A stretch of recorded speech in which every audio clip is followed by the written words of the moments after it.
Hello and welcome to Murder Analysed. I'm Christina Moore. Now today's case, I'll warn you now, I'm going to be speaking about a serial killer. He's an American serial killer, a prolific serial killer, and his name is Steven Kraft. Now, the reason I want to put a warning out early is because this man, minimum of murders of 16, which he was charged for, but up to around 67. And the description of the murders and what he'd done to his victims is absolutely terrible.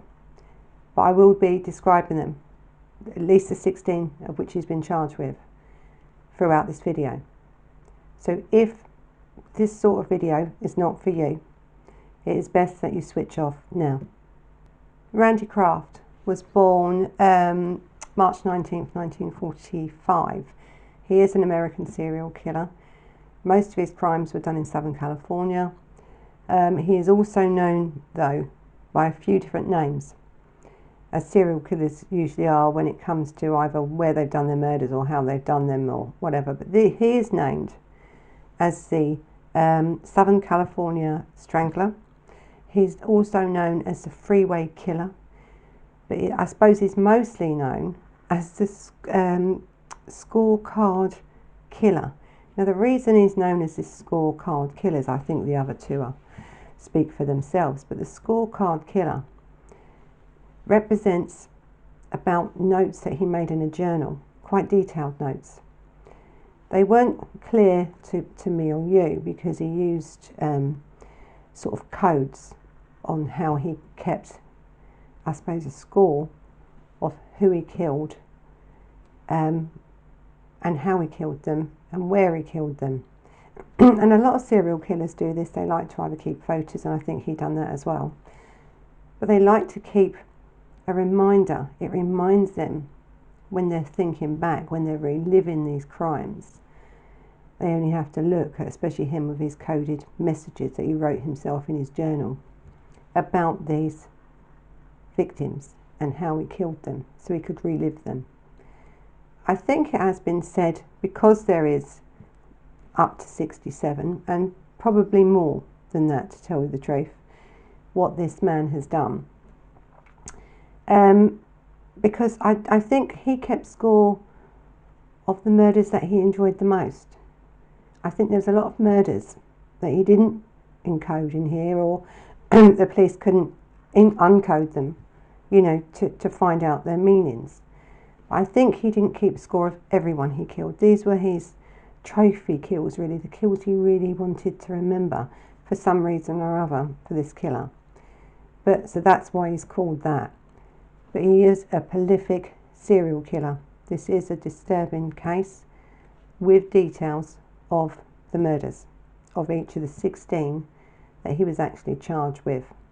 And as we go through this case, we talk about him, and we talk about his victims, we talk about the crimes. So there's a lot in this case. So I think his murders were between 1972 and 1983, and the majority of where he killed was California. There's so much wrote about this man when you try and read about this man. I mean, he is still on death row, or he is, as far as I was can find out. I don't know why. I don't know why he was sentenced to death. I'll tell you that much now. But we're now in 2021, and at present, he's not been put to death yet. So let's go on to this murder case. So let's talk about his childhood first, because I think, in this, yes, there's issues maybe with every childhood, but there isn't anything in his childhood, I don't think, that would make him be such a man or a person that would do this amount of killings. I think there's something, and as we go through, we'll sort of work out what it is. But I don't really think it stems from his childhood. Not really.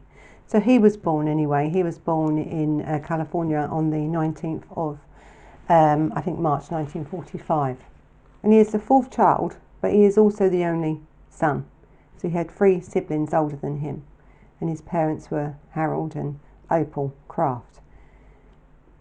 Now with the family, it was a modest living. You know, they had a modest lifestyle. Not poor, not rich, but modest. They got by. So Randy's parents, Opal and Harold, they moved from Wyoming to California just after the outbreak of World War II. So their family in that since then was brought up in California. I think at that time the father was working as a production worker, like in a factory or something, and the mum was a seamstress and different things, and she'd done different jobs to supplement the income. So they didn't, you know, he had both mother and father present. They were both working, they had a modest income. His siblings really looked after him. He was the baby of this family and the only son. He was also, though, prone to falling over and accidental. I think when you look into his parents, his mother was this loving mother that done everything for him, took him everywhere, spent loads of time with them, wanted to spend time with them. Even though she was working, she spent a lot of time with his kids. Harold, on the other hand, was sort of known for not wanting to spend much time with any of them, really. He was quite an isolated man. He'd done his job. He wasn't really interested in this family unit, and so he never really went anywhere with them. So really you could say that the real people that really influenced Randy in his youngest years were his 3 sisters and his mother. I don't think, even though he was the only son, that the father really put any effort into him at all. So in 1948, the Kraft family moved. They moved from Long Beach, where they'd set up just after World War II. And then they moved to Midway City, which was the neighbouring county of Orange County. Their home was a small wood sort of framed woman's army corp sort of thing. But the father built that home out of, built it up into a good 3-bedroom home, and really quite a comfortable home. He renovated it himself, so they had a good home. They had a secure home. It may have been at first a little bit dishevelled, and it was, as it was being redone, but he did do that. So he did come, I think, from a very good background. And as you see, as he gets up through his life, I don't know, there's nowhere in his childhood that you can point to that, apart from this, I suppose, maybe over protectiveness from the mother and the sisters. But that's really all there was in his childhood. There was never real any abuse. A bit of neglect, I suppose, if you want to see it from a child's point of view, from the father. But other than that, there was really nothing. In Midway City, Kraft, or Randy Kraft, attended, I think, the Midway City Elementary School.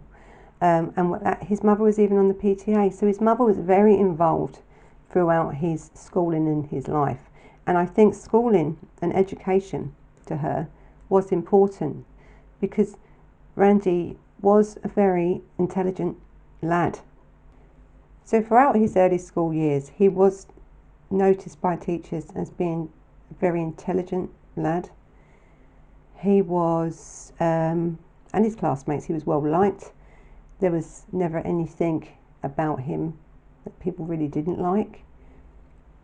He was, I think, by 1957, he was accelerated up, actually, because he was deemed very intelligent and enough to accelerate a class to the, in junior high school. So he had jumped some years in his class, in his class years. Sometimes that can bring issues on, because you're dealing then with older children, and some kids can't handle it, even though they may be intelligent enough. They're not emotionally set for that jump. But it seems like even that jump of them few years where he was accelerated up throughout the classes didn't really affect him at all. Actually, I think he quite enjoyed it. I think he was intelligent enough to, and also liked enough to hold his own within these settings. So where some kids may have been disturbed by that, you know, even though they're intelligent enough, sometimes they're not in that emotional state, but he was. So there was no point throughout his childhood, even in his schooling, where you could have put him down to any signs of what was to come. In early adolescence, Randy Kraft had really become interested in politics. He was a Republican, and he wanted to be a US senator. That was his whole ambition, you know. And really, with his intelligence and I suppose his manner, as what he come across in, you know, if he'd stuck to that goal, you know, he probably would have. But then no one says that you can't be a serial killer and, you know, have ambition. But I think something was changing in him as he became older. But at that point, you know, in early adolescence, he still had this internal empowerment. He wanted to really succeed, and his ambitions were high. You know, to be a US senator, you have to have high ambition. And I think he did have that, and it was clear, and his teachers thought he had that as well. And people around him believed that, you know, one day he would do great things. Unfortunately, you know, he's notorious for other things. So shortly after, he went to Westminster High School, and he had two really close friends actually, and they founded this Westminster World Affairs Club. You know, this is at quite a young age that he was doing these political things. He was a founder of these clubs that brought out, you know, world affairs. So they would discuss world affairs and they would talk about issues at the time that were going on. And I think he really put a lot of effort into that, and it really put him in good stead now for as he was moving on through his education. At this Westminster High School, you know, he was an A grade student. He was well liked. You know, he was well liked by everyone, his classmates, his teachers, you know, A grade student, you know, your perfect student really. You know, I wish when I was teaching all my students came across like this. And it isn't something that I think they've made up. I think as he's gone through school, yes, he was all this, but there was something else about Randy Kraft that I think is maybe the stem or what started this off. And I think as we go through, it's not about what he was, but it's about what he thought he was in his mind. And I think as we go through, you may see more of that coming out, and you sort of can understand where I'm going with this. So Randy Kraft did occasionally date girls, but it was quite well known, I think, throughout his later school life in education, that he was homosexual. He tried to hide it. He tried to not portray it. I think he's because we are talking about the 50s and 60s here. It wasn't acceptable to be homosexual. So you're talking about a man now, or a boy now, adolescent, that knows he's gay. And I think he says he's known he's gay since he was very young. But how, you know, how he hid it so long could also be part of the trauma, I think, that made him become probably one of the worst serial killers you've ever seen, really. I'm not saying that being homosexual done it. I think having to hide his homosexuality, having to hide his feelings and his, you know, for fear of persecution, for fear that what his parents would think, how society would accept him. I mean, that's a massive pressure to have. And we talk about killers and we talk about their upbringings and we talk about what may have triggered it, what could have triggered it, or been part of the trigger. And I think with Randy Kraft, it was this pressure of years of having to hide what he was as part of something else. I mean, the man was a psychopath, without a doubt. But I think that's the only thing that you can see in his life that would have added, maybe, because if there was something there anyway, you know, it could have triggered something. And that's the only real thing I can find, is that he was so ashamed of who he was that these faults then became maybe too much. We don't know. I'm only assuming this because he's not really ever said. But he is, there was definitely something about that. So in June 1963, he graduated, actually 10th in his class of 390 pupils. So don't forget, it had been accelerated up anyway, so he was probably the youngest, probably a lot younger than the rest. But at 390, he actually came out 10th in his class. And he enrolled then in Claremont Men's College in Claremont, California, where he pursued a bachelor's degree, and it was a bachelor's degree in economics. So this man is far from stupid. This man is an educated man. He had enough grades, accelerated grades, to get him into this college, or university as we would call it in England, to study, you know, a Bachelor of Arts in economics. And I think so that shows you that even it wasn't like he had trouble in school or anything else. There wasn't. He was actually a really good student, an intelligent man. And I think his intelligence is probably why he wasn't caught so early as well. I think Claremont Men's College now is called Claremont McKenna College. He regularly attended demonstrations in support of the Vietnam War, and in 1964 for the election of the Republican president candidate Barry Goldwater. So he had carried on his political views right the way through from when he was in this Westminster school, and he was, you know, running these groups and things there, you know, of affairs and world affairs and debates, because his whole aim was to be a US senator. So then the Vietnam War, and then he started, you know, doing different things with that. So he was really in this political life. He wanted to get into political life in a very, very big way.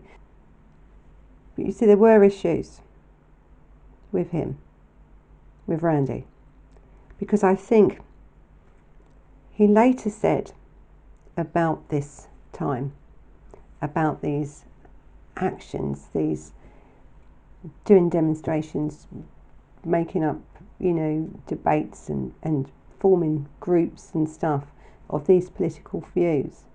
He actually said later on, that was really all an act, really. It was merely to mimic his parents' political views, not his. So I think it was at this time, 1965, 1966, when Randy started really to show his true self, where he started to come out with his own views. He had realised that by trying to live this perfect life that the parents wanted, or what he thought the outside wanted, wasn't working for him. He was already really withdrawing from that sort of life, totally changing. Actually, his personality was changing from what it was when he was younger to now. He was rejecting everything that he'd once held, you know, in so high esteem. This wanting to be a US senator, this wanting to live this political life. He now says that he never really wanted to do any of that, this was just about what his parents had wanted. I don't know if that is so true, but I think in the way that he describes it, but there was definitely something going on in his mind at that time to where he could no longer do that. He didn't feel comfortable with doing that. And I think this is where we start to see a change in Randy. Also, at this time, around this time when he was giving up everything that he'd known, he then first met someone and had his first homosexual encounter. So whether he felt free from the burdens of the past and he could live his life as he wanted to now, I think that's what he felt. I don't know, but he did, that was his first really encounter where I think he could truly be himself. And I think as time goes on, you'll see the differences when it comes in to what happened and what maybe also could be an issue with what made him do what he did. So in 1964, Randy started working as a bartender in the Garden Grove Cocktail Lounge, and it was catering for homosexual community. It was a gay bar, a gay clientele, and he loved that job. He was also known as a regular traveller, you know, and he went to Laguna Beach and Huntington Beach, and you know, that's where he had sexual encounters. So he was living his life as he wanted to at that time. And even though I think he felt still burdened because by this time his parents still didn't know, and he still tried to keep his homosexuality a secret, it wasn't out there. He was doing these things and living his life, but he was still living this secret. You know, they'd say he's still in the closet, he hadn't come out, because in them day and age it was very difficult to come out. You know, it would have affected his career and everything else, and he knew that. And I don't think he wanted to upset his mother and father or his sisters. I think he had a lot of guilt over that, and I think a lot of Randy's problems is guilt, really is guilt. Over the years, you know, when he was going through college and doing different things, he was doing his degree. By the second year of his degree, he was taking a lot of men home to his family home, you know, on holidays and that, to visit his family. But his family still didn't know that the men that he was taking home were sexual partners. They just believed they were friends. And none of them, not Randy or any of them men, had said anything or done anything in front of this family to make them feel any different. So again, there was this secrets and lies going on in this man's life. He was living a lie because I think he had to. And I think it really did get to him. So as then he goes on, he sort of had this, he was shifting from one political party to the other. He was then becoming an ardent supporter of the left-wing politics, and eventually registered as a Democrat, I think in 1967. So he's changed from the Republican to Democrat. He's done this, but behind all this is still a homosexual man trying to live a life of a straight man.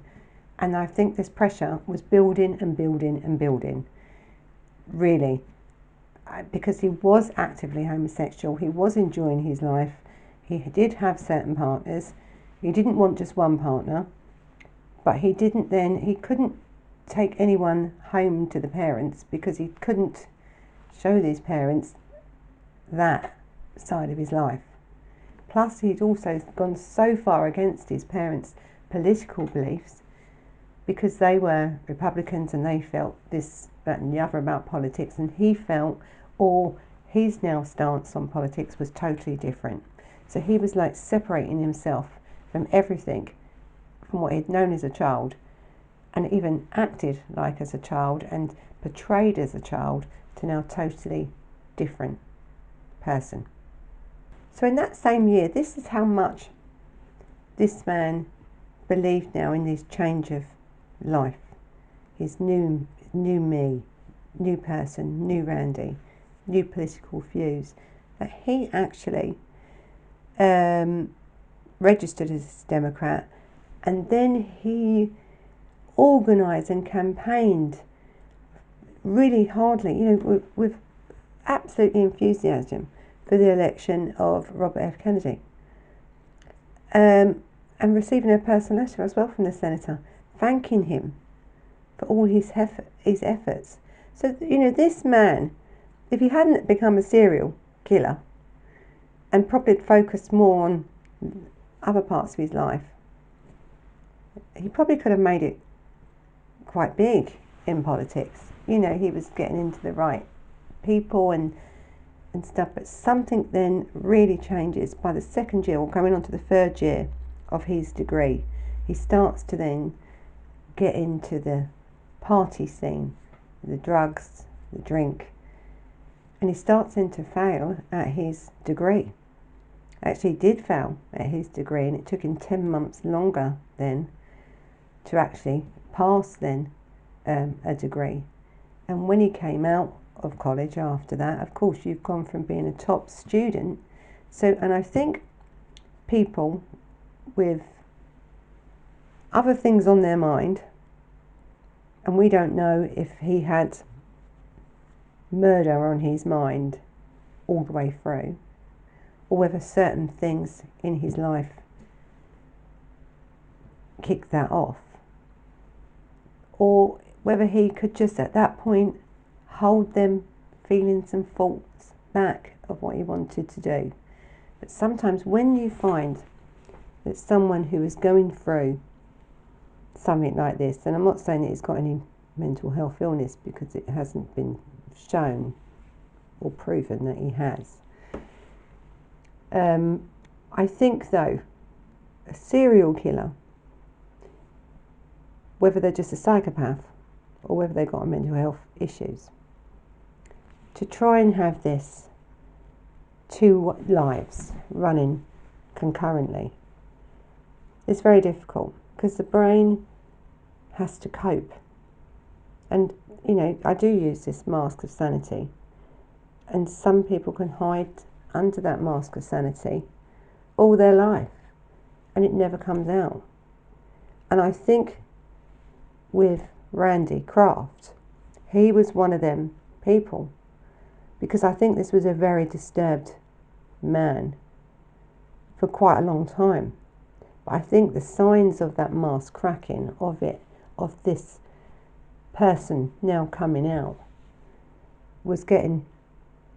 I think the signs were there.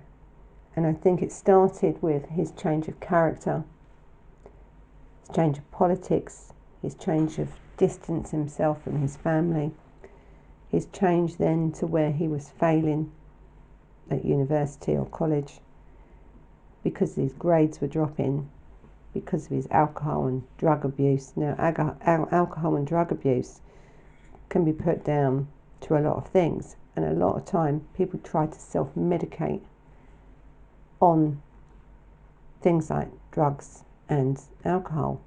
And I think as we go through this case, you'll find with Randy that he had a lot of prescription drugs as well. So I think there was a lot of things going on in Randy's mind that were cracking this mask of sanity, and soon there was no stopping it coming out. So I think in February 1968 he did graduate finally with an economics degree, and I mean, it's an amazing degree to have, and he could have gone so far, but what he decided to do was go into the Air Force. He went into the US Air Force, because don't forget, he didn't have any criminal record. Yes, he may have had drugs and things like that, but he still passed his test, his exams. He hadn't had any arrests for this sort of thing. And then, so he went straight into the US Air Force, which you would have thought with someone with such a political career, or wanted a political career in the end.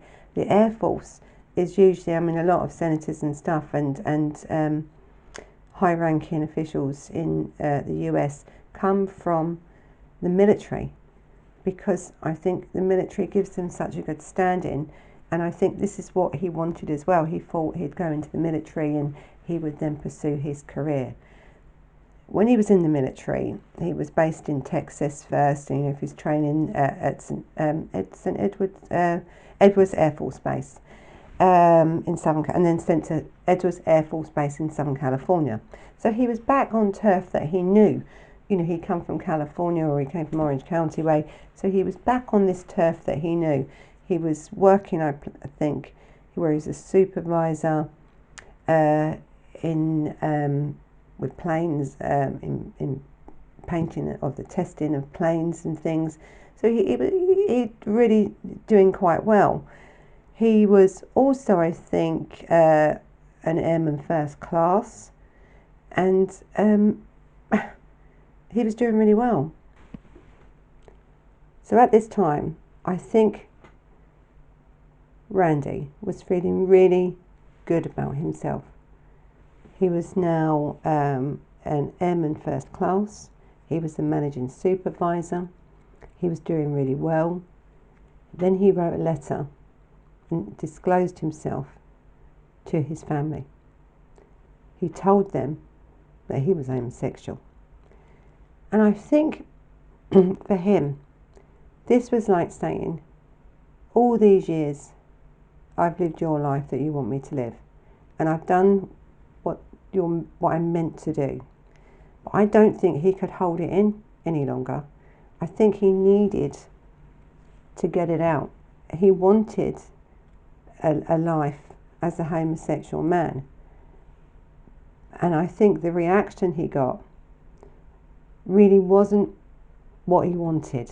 I think he knew there was going to be some backlash, and to tell you the truth, it wasn't as bad as what you could have thought, what could have happened, and what still happens to this day to a lot of men that come out as open homosexual.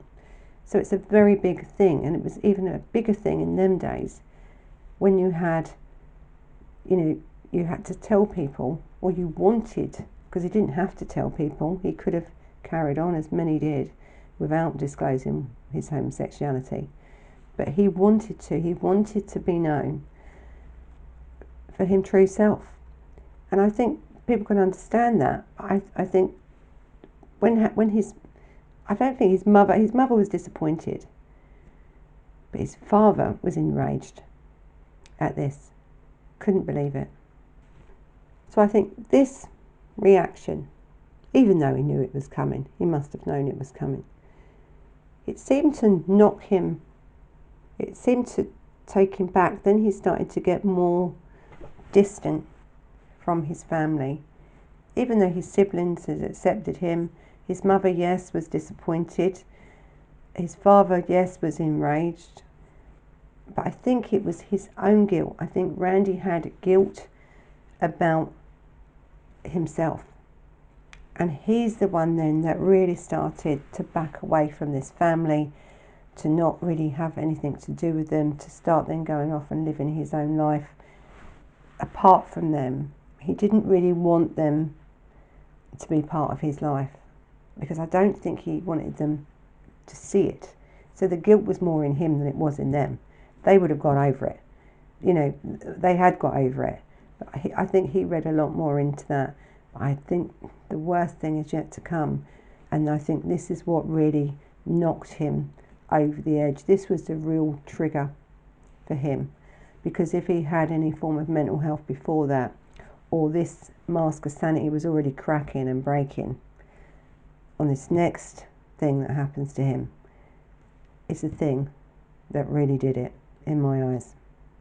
So on July the 26th, 1969, Randy he received a general discharge from the Air Force, after announcing his sexuality to supervisors. So not only did he want to be open and live his life to his parents and to the world, he actually thought that if he told the truth to the Air Force, and at that time you couldn't be homosexual and be in any of the services, that they would think, well, he's a supervisor, you know, he's been in here long enough, he isn't, you know, he isn't going to do anything, or what they thought he was going to do. But at that time it's illegal, and so they had to discharge him from the Air Force, and he fought it. He really fought that charge. I think for anybody who lived in them times who was homosexual, life was difficult enough. But I think Randy's want and need to be accepted for something that was naturally him. And I think it was the way, I don't think his parents, yes, they were disappointed in this, that and the other, so I think that played on his mind. And so he backed off. But the career that he trained for, he was good at, the job he was good at, didn't want him now because you've come out openly and said you're homosexual. And I think that is what done it. That's then that could literally cracked that mask. He was out. Whatever was trying to hide in there, whatever was beneath the surface in Randy Kraft was now out. Because he tried to fight it through the courts, he didn't win. There was no way they was going to take him back to the Air Force. They was never going to, that was it. He was out. And he ended up then having to work as a bartender when he came out. And I think he was so let down. He was so hurt. I think it did trigger something. It triggered something in him, but something was already there. And this is when he starts to murder. So in March 1970, Randy encountered a 13-year-old from Westminster. Westminster. I think his name was Joseph Fancher.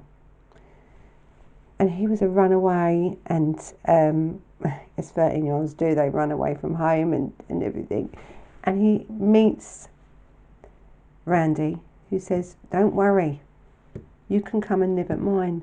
Stay at my apartment with me. I'll look after you." He took him back to his apartment.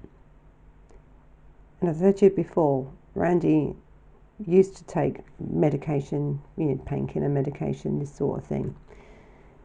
But this boy, this 13-year-old, who had just met him, gone back to his place and allowed to stay, you know, come with me, I'll look after you. Randy then drugged this boy and sexually assaulted this boy. And this boy was so drugged, and I've done many cases on where perpetrators have used drug cocktails or different drugs and drink to get their victims, you know, incapable of moving or doing anything. Now, Randy Kraft thought that he hadn't murdered this boy at the time.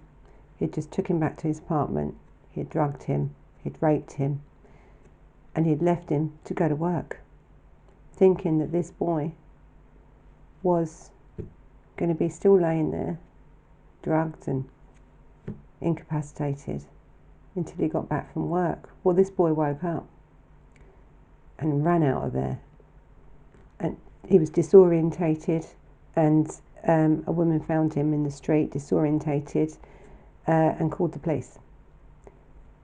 Now, we're talking about a 13-year-old lad now who's a runaway. The police have took him, picked him up, took him to the hospital and stuff. Not the hospital, sorry. They took him to the police station, took notes, a statement, and all he said, this young lad, he told them the truth, that he'd run away and he'd gone back to this man's house and this man had drugged him. But what he didn't tell them, because of fear of embarrassment, I think, you're talking about a 13-year-old lad who had been raped by a man. He never said that he'd been raped.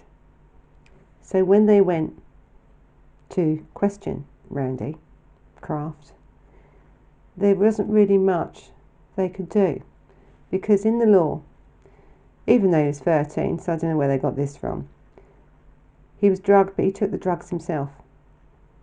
He was handed them. No one forced him down there, you know, down his throat.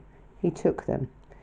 He was a runaway, and so really, Randy got away with that one.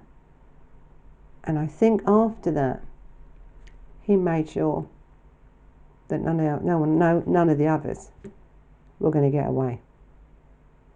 So in 1971, so we don't know what's gone on now from 1970 to 1971. As I say, with Randy Kraft, you don't really know. But in 1971, he enrolled then. He was employed actually at first as a forklift driver, but he wanted really to change his career. You know, he's got a degree in economics. All right, it may have took him longer to do it, so that would have not helped him get a job, but he's still got a degree in economics, and now he's a forklift driver, trying to earn some money. But then he enrolls because he wants to do better for himself, and he enrolls in Long Beach State University, undertaking teaching courses.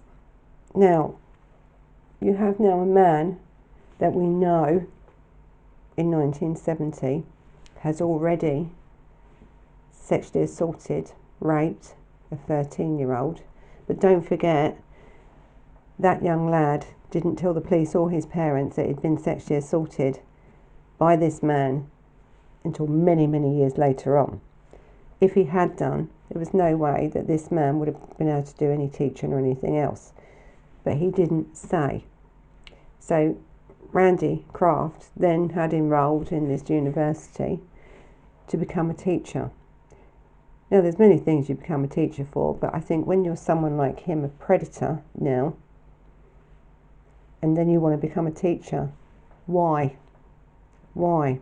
And I think for him, it was, you know, on an ulterior motive, really, when you really look into this man's criminal history now as we're coming up to the history of these murders. You know, shocking, really. So at the same time as he'd started at this Long Beach State University, he met this man. They became friends, and his name was Jeff Graves. Now, he was also a fellow teaching student at this university, and he was from Minnesota in the USA. 4 years younger, though, than Randy Kraft. 4 years younger. And they started this relationship together. And that lasted actually quite a long time. But remember his name, Jeff Graves, because he comes into this a little bit later on. So 1971 to 1983, Randy Kraft is believed to have killed a total of 67 victims. He's on this teacher training in 1971. He's already sexually assaulted someone in 1970, and he would have murdered that boy if that boy hadn't have woken up. But he had.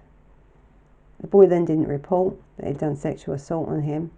So in 1971 to 1983, Kraft is now believed to have murdered, what they know about, 67 men. Boys and men. Shocking. And I think the ages of these males that he attacked, murdered, dismembered, done awful things to them, was between the ages of 13 and 35. And I think the majority were in their late teens. So, and we're now going to go on to the murders. So, I keep saying, if you don't like this sort of thing, you know, maybe switch off for a little while on this bit or fast forward it, because what's coming up is a bit gruesome. So many of Randy Kraft's victims were enlisted, I think, in the United States Marine Corps. And most of these victims' bodies bore evidence of high levels of both alcohol and tranquilizers, and we talked about this before. in their blood system. And they also indicate they'd been rendered, really they were incapacitated. So they were drugged with tranquilizers or drink before they were murdered or tortured, so that he could do this to them. And their deaths, and we know that some were alive when the torture and everything was going on. So, he didn't just kill them quickly. I think how he used to get his victims was because he used to drive a car, and there was a lot of hitchhiking in them days, and I've spoke about hitchhiking before in many other cases of how dangerous it is. But a lot of people in them days, and especially if you was a man, and you was, in the Marine Corps or the Navy, you wouldn't think that you're going to be a victim. It doesn't happen to men, does it? Or so they think. But it does. A serial killer will kill both. It depends what their preference is. And Randy Kraft's preference was men, and I think even men more so in uniform. But these poor lads didn't know what hit them once they met him. So of course he'd pull up. He's a nice chatty man, an educated man. He's also ex-Air Force. He would have had something in common with these people. He could have spoke to these people. They would have trusted him, getting in his car to give him a lift. Then he'd offer him a drink. Probably that drink was laced with tranquilizer. The next thing they knew, they were then being tortured and raped, and in the end murdered. His tortures were an array of different things. He was very sadistic, this man. Very, very sadistic. So he would, as I say, drug them enough to where they couldn't fight back. He would then use a car cigarette lighter, and in them days all cars had cigarette lighters in. He would then burn them everywhere on their body, including on their eyes, inside their eyes, and on their penis and their genitals and stuff. He would sometimes castrate them. He would place tissue right up their nose so that they would literally, and bind them, so literally they would be like drowning, a death by drowning, using of their own saliva. He would insert things into their anus, foreign objects into their anus, alive and after death. He had a thing about socks, either placing it as far down their throat as he could get it, or as far into the anus as he could get it. This man was so sadistic. When you read this case, and this is such a long case, and actually I'm doing this as a long case because I think that these victims, or the 16 victims, because the other victims haven't been given justice, but the 16 should be, and should be told, because this man was absolutely terrible. A terrible, terrible man, with no real reason why.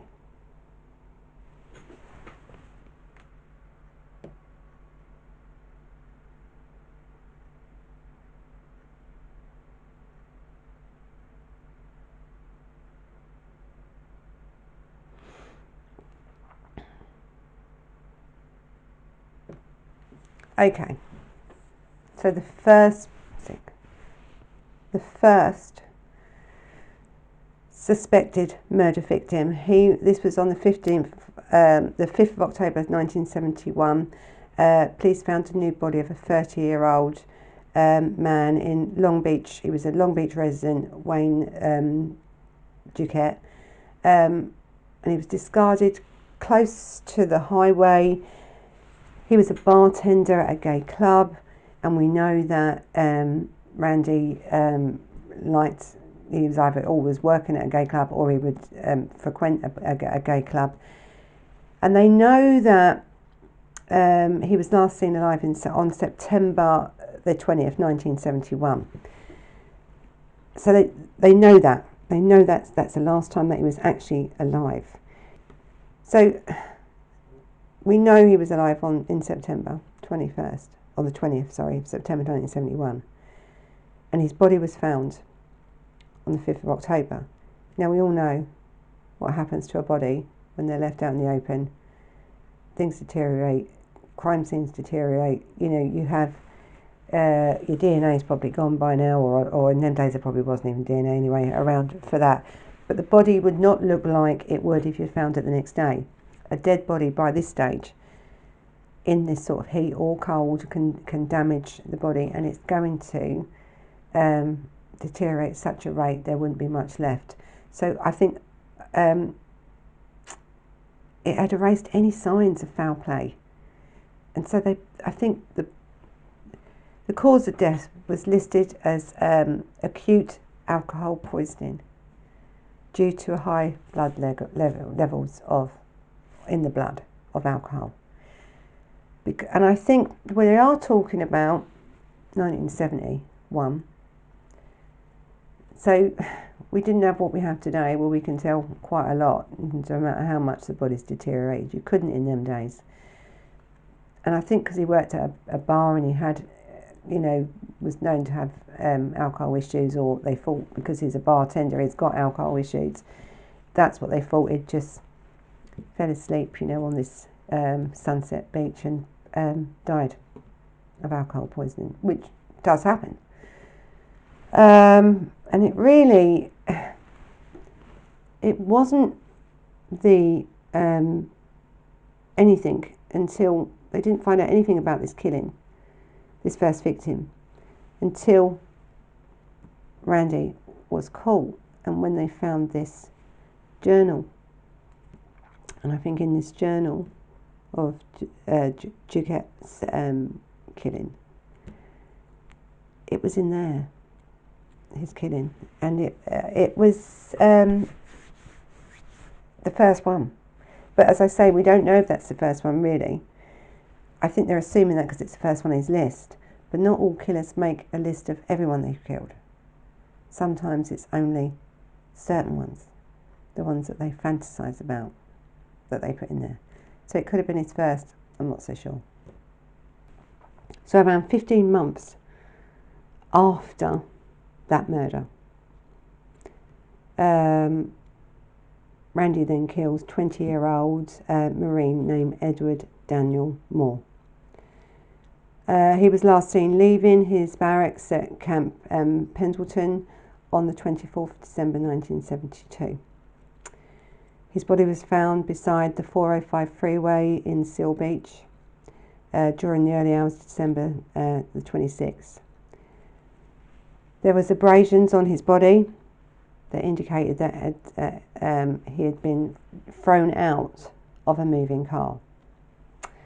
At autopsy, revealed that he had been bound by the wrist and ankles, beaten with a blunt instrument about the face, and had been garroted.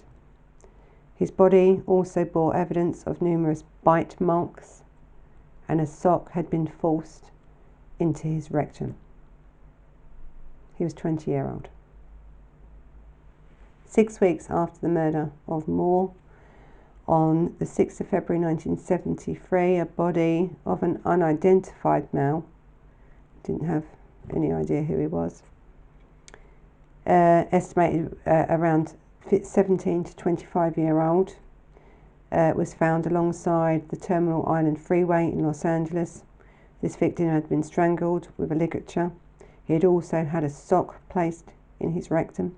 2 months later, on the 9th of April, the body of a 17-year-old boy, Kevin Clark Bailey, was found outside the road at Harrington Beach. Bailey had been castrated and sodomized prior to his murder. July 28th, a further 2 bodies had been found. They had been murdered. An unidentified youth had been found. The body was found on the 22nd of April. And then a 20-year-old man named Ronnie Jean Welby, whose strangled body had been discarded beside the off-ramp or the on-ramp of 405 Freeway on the 30th of July, 2 days after he'd disappeared.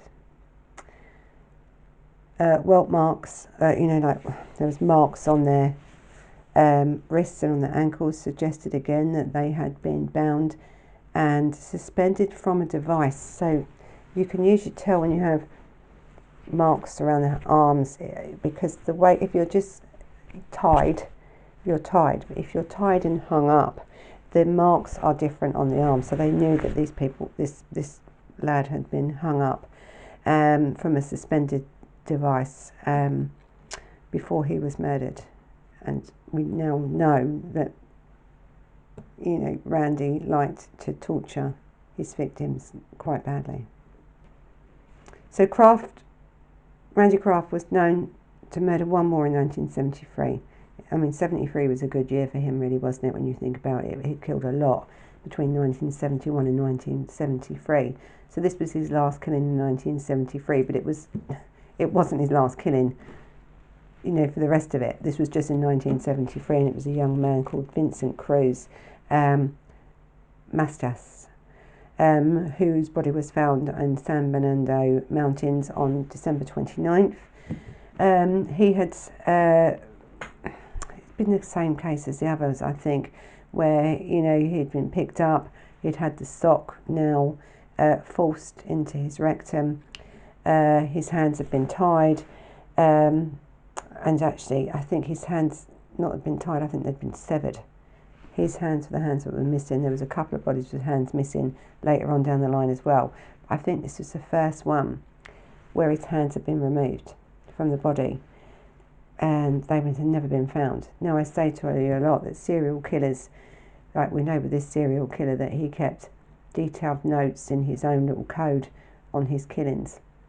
He also liked to torture, but it also looks like he also used to like to take parts of the body, and hands were only one part of the body that this man took. By November 1974, a further 5 victims have been found outside or close to this mass transportation of Southern California. There was 3 which had been linked to the same killer. Now, there was other killers going around in this area. I think there was 2 more known serial killers working in this area, but the MO, because a lot of these have been linked to different murders to do with him. It could have been them, it could have been him. Their MO was totally different. This killer's MO, this man's MO, Randy, he had his own way of doing things. So it wasn't another killer. There wasn't two other serial killers going about who had their own MO and done their own things, nothing like this man. And I think as we look forward, yes, there is evidence that he may not have worked alone, Randy. And as far as I'm concerned, I don't think he did, but that will come into that later on. But I don't think it had anything to do with 2 other serial killers that were working at the same time in this area. That's not what it was. So these murders, and this is a very fast succession of murders, very fast pace. If he saw someone, he'd murder them. He was an opportunist murderer, this one, and he had a lot of opportunity. So on January the 3rd, 1975, Randy Kraft